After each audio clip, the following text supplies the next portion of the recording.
Salut YouTube, comment ça va? Les petits curieux là. Aujourd'hui, on va parler d'un nouveau pédalier, le Mower GE 250. Je l'ai déjà déballé, j'ai déjà testé un petit peu. On va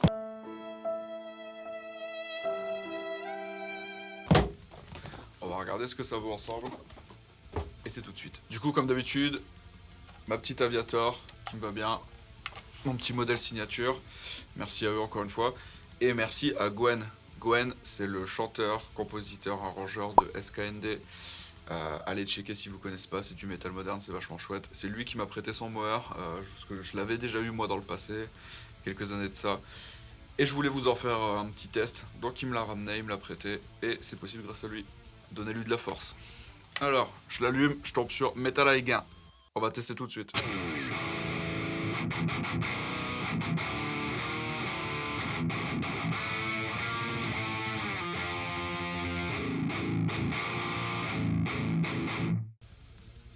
C'est un peu mou. On va continuer d'explorer et on va voir ce que ça donne. Qu'est-ce que j'ai ici? Ah bah j'ai un lead, on va tester.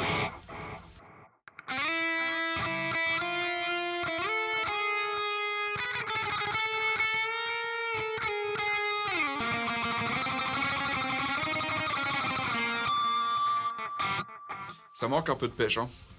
Ça manque un peu de pêche, un peu de personnalité. On va quand même regarder un petit peu ce qu'il y a d'autre.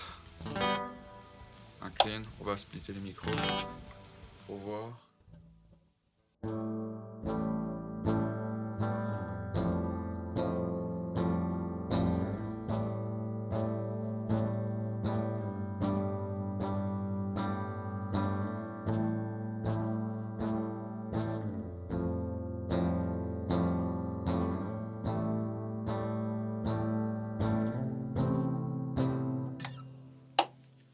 Bon, pareil, c'est pas bluffant. C'est pas bluffant. Désolé Gwen, hein, c'est super sympa de me l'avoir prêté, mais pour l'instant moyennement convaincu. J'ai vu que dans les presets, il y avait les presets de son groupe SKND pour avoir déjà fait le son de SKND en live. Je sais ce que ça vaut, c'est du très lourd, souvent accordé très bas. On va essayer directement avec un son qu'ils ont fait eux-mêmes, du coup en drop G. On va voir si ça sonne un peu plus moderne, un peu mieux. Faut pas oublier que ma guitare est en Bark Knuckles Juggernaut, donc c'est censé envoyer beaucoup la purée. On va voir.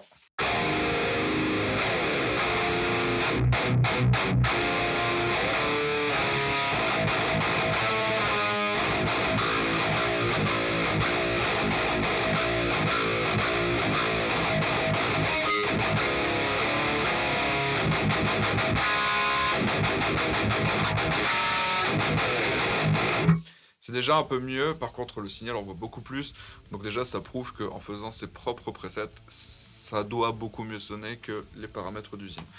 Alors, ce que je vous propose, on va se mettre sur un canal libre, et là on a un signal libre de DI. Un truc qui est intéressant dessus, je sais pas si vous allez voir à la caméra, on a l'occupation du processeur qui est là. Selon ce qu'on va mettre dessus, ça c'est plutôt pas mal, mais là je vois que j'ai juste une DI, enfin j'ai rien, et je suis déjà à 19-20% de processeur utilisé. Je pense que ça risque d'être un peu limite, mais on va tester ça. Alors on va tout de suite se prendre un ampli, on va pas chercher midi à 14h, on va faire ce que moi je sais faire, comme d'habitude. On va prendre un 51-50, vous verrez dans les vidéos, on va souvent tomber sur des 51-50.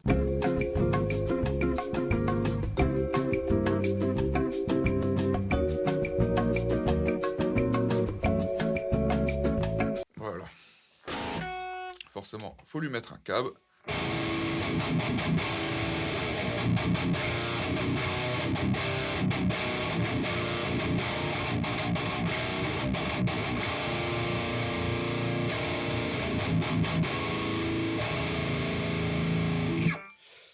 Ok. Pour ceux qui savent pas, sur le 51-50, il y a un réglage magique qui marche pas pour tous les styles, mais qui fonctionne souvent, c'est tout à 6. La présence aux 3/4, et généralement, ça fait un truc plutôt cool. Alors par contre, il y a un truc que je ne comprends pas. Sur la section cab, on peut choisir les les lampes utilisées, si celle-ci, EL34, EL84, 6V6. C'est plutôt cool de faire ça, mais pourquoi le faire sur la section cabinet? Ça, je comprends pas.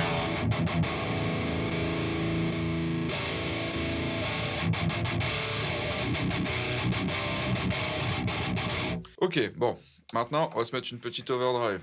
On va se mettre une petite 808. Le petit réglage magique où on rajoute pas de gain, ou très très peu. Tonalité à fond. Volume à fond.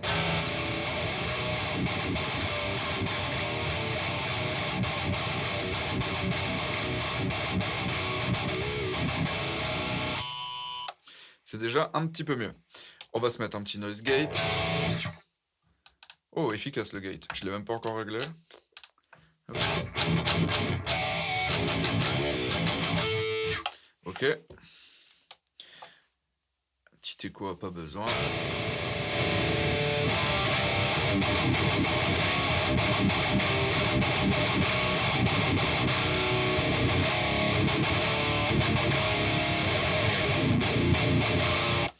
On va peut-être se changer le câble parce que là il m'a mis le 5150 d'origine. C'est bien, mais je pense qu'on peut avoir peut-être mieux. Non. Non. Alors, à noter que les noms des câbles et des amplis sont pas les noms officiels, hein, comme sur pratiquement tous les modélisateurs. Donc, par exemple, là, il y a US, Gold, Gas Station, bon, bah, c'est Diesel. HT, ça doit être Black Star, je pense. EV 5050, bah, c'est EVH 5150.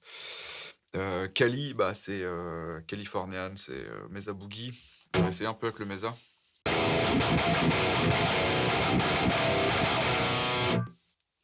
On peut charger ses IR aussi. Et là, je vois qu'il y a une IR de Abassi, et que, à mon avis, Gohan a déjà chargé. On va essayer. Ça sonne fort creux quand même. À mon avis, il y a moyen de faire avec d'autres IR. Là, il y a un Zilla. J'aime beaucoup les amplis, les box Zilla, surtout en IR. C'est bien aussi, ça manque un peu de gras quand même. À mon goût, en tout cas. Hein. Hop, allez, on retourne sur le californien. Et en lampe, j'étais sur le EL34.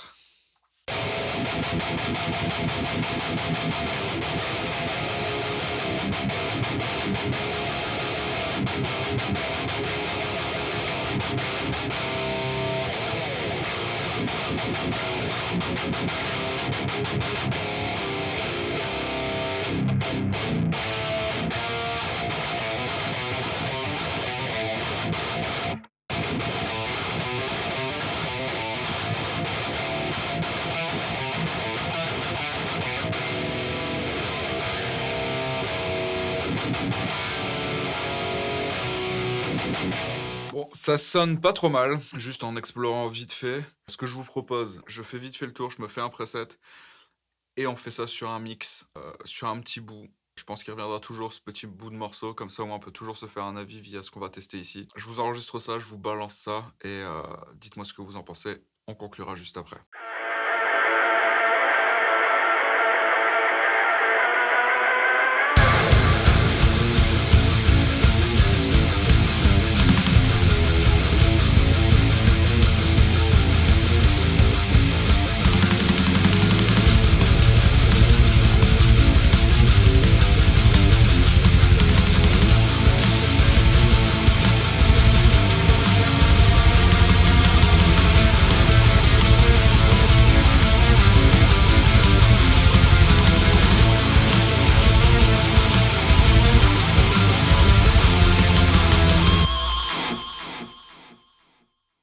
Alors, le bilan de ce petit Mooer GE 250 Mooer, je sais pas trop comment on dit. Si vous avez la réponse, dites-moi dans les coms ou envoyez-moi des DM, harcelez-moi. Petit bilan, c'est plutôt pas mal. Il faut prendre en considération le prix de ce pédalier qui est à 349 € actuellement. Je suis sur Thomann là. 349, même le Nano Cortex était à 569 et avait beaucoup moins de possibilités. Par contre, les sons sont beaucoup plus convaincants sur, par exemple, le Nano Cortex. Il y a quand même beaucoup de choses. Quelqu'un qui veut se lancer dans le monde de la modélisation ou avoir un petit multi-effet sympa, jouer à la maison, pas trop cher, c'est déjà bien complet.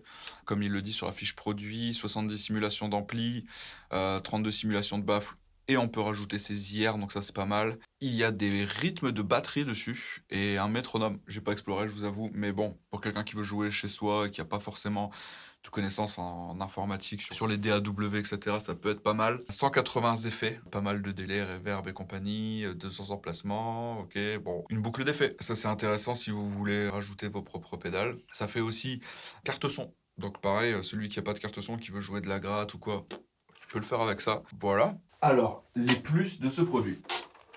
Beaucoup de possibilités. Le prix, forcément super intéressant, 349 € pour avoir un truc aussi complet et aussi compact, c'est super. Le fait que c'est assez simple à prendre en main, quelqu'un qui n'a jamais mis les pieds là-dedans va comprendre très facilement comment ça marche. Par contre, les gros défauts, c'est pour moi les sons, qui sont pas fifous, même en explorant pas mal, on va vite être bridé. Même si on dit: «Ah, je veux un son disto ultra vénère», bah, en fait, pour avoir un son efficace, on va pouvoir y arriver, mais on va être limité. On va pas pouvoir, avoir une signature, aussi personnelle que sur, un Kemper, un Accès fixe et cetera. Ça, c'est un peu dommage. Alors c'est valable pour les sons clean aussi, hein.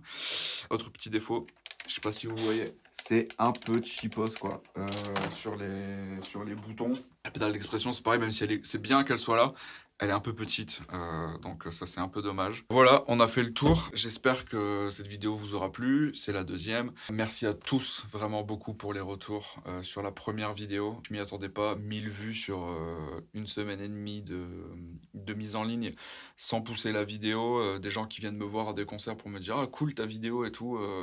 Vous m'avez encouragé à continuer. Donc on se fait ce petit produit là parce qu'il faut que je le rende à Gwen ce week-end et d'autres vidéos vont arriver. Je pense qu'on parlera du Quad Cortex prochainement, du Kemper, du Fender Tone Master Pro et après il y a encore plein d'autres choses à tester. Si vous avez des idées ou des suggestions, n'hésitez pas. La dernière fois vous m'avez suggéré le Tonix aussi, si j'arrive à m'en procurer un, je vous ferai une vidéo dessus sans souci. Si vous avez des retours sur ma façon d'explorer les appareils, même sur la technique, sur les caméras et compagnie, n'hésitez pas à me faire un retour, c'est important pour la suite. L'aventure me tente pas mal, vous m'avez motivé, donc je compte sur vous pour vos retours.